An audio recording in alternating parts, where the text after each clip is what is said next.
Bismillahirrahmanirrahim. Bapak, Ibu sekalian dan hadirin yang saya cintai dan banggakan. Assalamualaikum warahmatullahi wabarakatuh.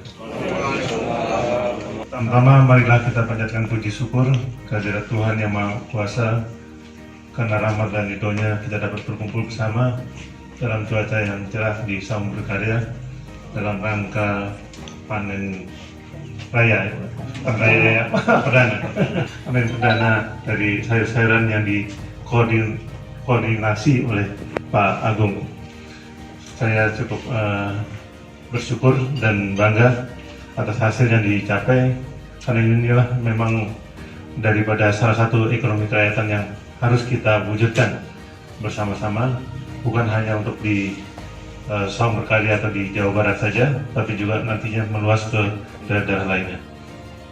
Adapun ekonomi kerakyatan, mungkin ada sebagian daripada hadirin yang belum mengetahui makna daripada ekonomi kerakyatan.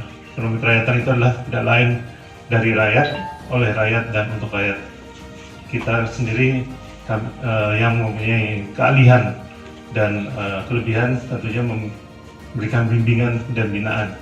Tapi intinya ekonomi kerakyatan adalah dari rakyat, oleh rakyat, dan untuk rakyat itu sendiri. Dan tentunya kita juga akan berusaha membina apa yang telah mereka lakukan selama ini.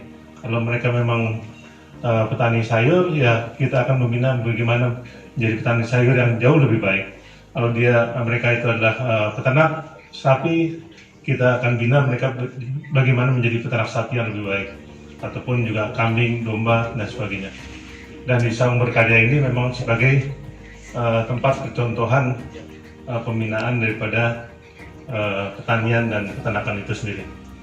Dan harapannya juga nanti pembinaan daripada pengelolaan bibit daripada sayur-sayuran, buah-buahan, dan bunga dan sebagainya yang bisa diterapkan di tempat lain.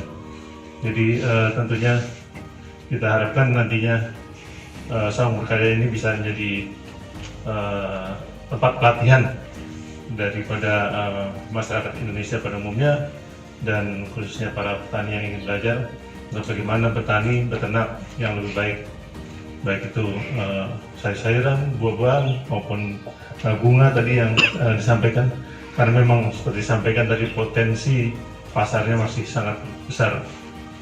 Adapun tadi kendala yang masih dihadapi mengenai pendanaan, saya kira nanti antara lain kalau nanti kerjasama juga dengan Buro, kiranya bisa dengan KUR, kredit usaha rakyat, itu tentunya nanti harus pakai wadah koperasi, saya kira sudah cukup, itu bisa mendapatkan sampai dengan 500 juta per KUR-nya, per koperasinya. Bahkan nantinya bisa perorangannya juga bisa sampai dengan 500 juta. Nah, ini yang kita bisa kembangkan kalau memang proses daripada pertaniannya sampai dengan penjualannya berjalan dengan baik dan terbukti bisa dipertanggungjawabkan secara komersialnya. Jadi kalau nanti perorangan daripada anggota koperasi bisa 500 juta, saya kira itu tidak ada batasnya untuk bisa anggota koperasi, utama koperasi dulu, untuk mencari track record yang baik nanti ke perbankannya. Tapi setelah itu anggotanya juga bisa mendapatkan dana KUR tersebut. Dan ini memang sudah diamanahkan oleh undang-undang mengenai KUR tersebut. Dan kemudian juga kalau di desa-desa nantinya, dana desa itu kan ada 1 miliar setiap tahun. Ini tentunya harusnya bekerjasama dengan para kepala desa untuk memanfaatkan dana desa yang 1 miliar per desanya setiap tahunnya, itu bisa digunakan untuk meningkatkan ekonomi kerakyatan di desanya masing-masing. Jadi jangan terlalu pesimis Pak Agung untuk pendanaan. Saya kira potensi peluangnya sudah besar ada, tinggal bagaimana kita mengelolanya dengan baik dan bagaimana kita mengkoordinir semua itu dengan baik. Sementara kita sendiri bisa berposisi sebagai penjembatani antara bagaimana menerapkan teknologi pertanian itu lebih tepat guna, pas sasaran, kemudian juga bagaimana memasarkan tadi produk-produk hasil pertaniannya ke supermarket, ke horeca, hotel, restoran, dan catering itu juga potensi yang besar. Jadi nantinya saya kira memang sangat besar, dan lebih baik lagi harapannya adalah kita mengembangkan berdasarkan desentralisasi, artinya bagaimana kebutuhan di satu kabupaten kota tersebut itu dipenuhi oleh dari suplai dari daerah itu sendiri, sehingga bisa menghemat transportasi. Tapi contohnya tahun lalu saya masih ingat misalnya kebutuhan cabai Jakarta tiap hari butuhnya itu sampai dengan 90 ton per hari, dan sebagian besar 70 tonnya itu diambil dari Banyuwangi. Coba bayangkan ongkos transportasinya aja udah berapa mahal. Nah, alangkah baiknya masyarakat atau petani di Banyuwangi itu menanam bukan hanya cabai tapi yang lain, sehingga bisa memenuhi kebutuhan di Jawa Timur. Sementara hutan cabai di Jakarta dipenuhi oleh Jawa Barat dan Banten, kan lebih efisien, dengan harga jual atau keuntungan yang bisa didapat oleh para petani bisa lebih tinggi.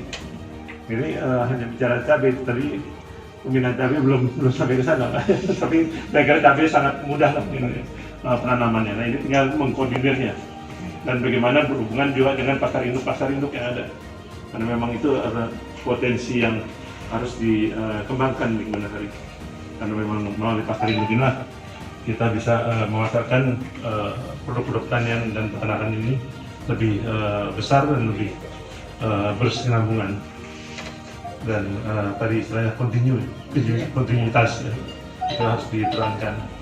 Nah, ini yang tentunya harus kita berikan pada proyek percontohan, dan Pak Agung sudah menjalankan berapa tahun? 10 tahun? Sudah 10 tahun, jadi saya kira sudah sangat hafal dan katam ya. Membaca Qurannya, bagaimana mengelola semua ini, tinggal mengembangkannya. Nah, mudah-mudahan bersama dengan kami nantinya, dan juga dari guru nggak ada ya? Dengan guru juga bisa bagaimana memasarkan produk-produk pertanian dan peternakan ini lebih baik. Kemudian tadi menyinggung sedikit mengenai sapi. Sebetulnya apa yang disampaikan Pak Agung tadi sudah dilakukan di sini, tapi tidak berjalan dengan lancar. Di sini ada kandang 2 kandang untuk 7 ekor dan 50 ekor. Dan pola pengelolaan daripada peternakan sapi ini bukan hanya sapinya digemukkan saja di situ, tapi juga limbahnya sebelum menjadi pupuk daripada kotorannya maupun urinnya itu dimanfaatkan, diambil biogasnya untuk dipakai untuk dapur dan untuk pemanasan. Jadi bisa buat pengeringan juga. Jadi limbah dengan energi yang gratis ini kiranya bisa dimanfaatkan untuk bagaimana mengeringkan misalnya cabai, untuk dikeringkan jadi cabai kering atau apa yang lain, itu bisa dimanfaatkan daripada biogas tersebut. Selain untuk kebutuhan kompor di rumah tangga, tentunya di lingkungan kandang itu sendiri, sehingga baunya pun tidak ada, dan sapi itu sendiri bisa berkembang sesuai dengan yang ditargetkan. Yang kita telah buktikan di sini 1 kilo bisa per hari kenaikan. Cuman masalah yang belum dipenuhi di sini adalah pakan utamanya, yaitu tadi rumput. Itu belum memenuhi untuk sampai 57 ekor, karenanya perlu ada penanaman rumput. Saya kira tadi yang disampaikan adalah rumput gajah. Sekarang yang lebih baik adalah rumput odot, karena memang produktivitasnya lebih baik. Dan harusnya yang lebih baik juga adalah silase dari jerami yang selama ini dibakar semuanya. Ini harusnya kita ambil jerami itu secara gratis untuk dikelola, diolah menjadi silase. Nah, itu jadi pakan bukan hanya sapi tapi juga untuk kambing, domba dan sebagainya. Sementara domba di sini juga kami ada untuk tadinya sebelum dikonsumsi dagingnya, itu bulunya dimanfaatkan dulu untuk wool, karena kebutuhan wool itu sangat besar sekali di Indonesia dan kita masih import banyak. Salah satu contoh wool yang dibikin di dinding itu pakai berkarya, itu adalah wool dari domba ya. bulu domba. Itu yang akhirnya kerajinan bisa dipakai, dan juga bisa untuk, kalau wool kebanyakan untuk celana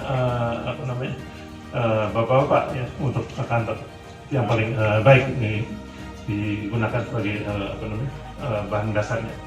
Nah ini tentunya potensi sangat besar yang belum dikelola secara maksimal, dan tentunya memang untuk biri-biri ini akan lebih baik lagi kalau dikelola atau dipelihara di tempat yang lebih dingin, untuk supaya bulunya lebih cepat tumbuhnya. Nah ini yang juga nanti akan kita ajarkan, atau bagaimana kita bina masyarakat yang ingin mengelola peternakan biri-biri ini atau domba, untuk bisa memanfaatkan woolnya sebelum dipotong dombanya itu sendiri. Baik, sebaiknya kita langsung memanen sesuai dengan rencana, dan nanti setelah itu kita ada tanya jawab atau wawancara ya, dengan senang hati saya akan berdiskusi lebih lanjut. Terima kasih atas kesempatan yang diberikan. Wabillahi taufiq wal hidayah. Wassalamualaikum warahmatullahi wabarakatuh. Ya, selamat siang, masih dengan Elhan Jakarya dari Berkarya TV, dan sekarang berada di Saung Berkarya. Ini adalah inkubator menurut saya. Beberapa kali saya datang ke tempat ini, selalu ada perubahan menjadi yang terbaik.